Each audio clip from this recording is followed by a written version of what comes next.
முதல் கேள்வி, ஒலியின் அதிர்வெண்ணை அளக்க பயன்படும் அலகு எது? விடை பி. ஹெர்ட்ஸ். இரண்டாவது கேள்வி, மனித செவியால் உணரக்கூடிய ஒலியின் அதிர்வெண் வரம்பு என்ன? விடை பி. 20 ஹெர்ட்ஸ் முதல் 20,000 ஹெர்ட்ஸ் வரை.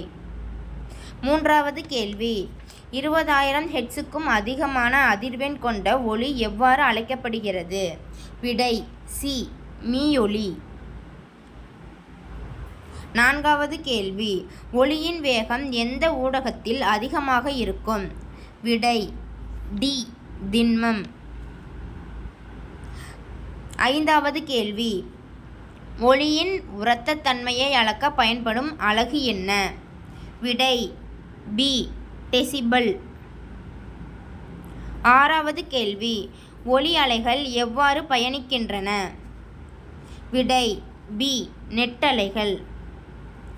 ஏழாவது கேள்வி, ஒலியின் எதிரொலிப்பு எவ்வாறு அழைக்கப்படுகிறது?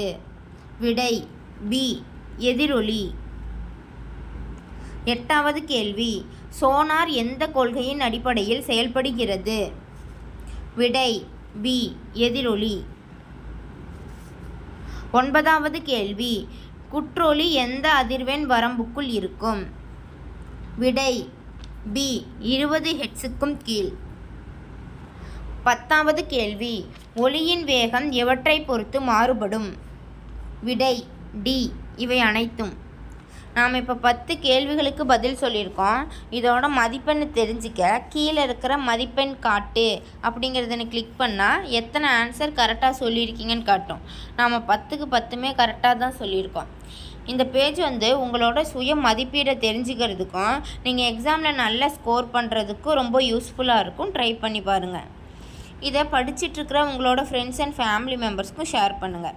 இதோட லிங்க்கை ஃபஸ்ட்டு கமெண்ட்லேயும் டிஸ்கிரிப்ஷன்லேயும் பின் பண்ணியிருக்கோம். செக் பண்ணி பாருங்கள்.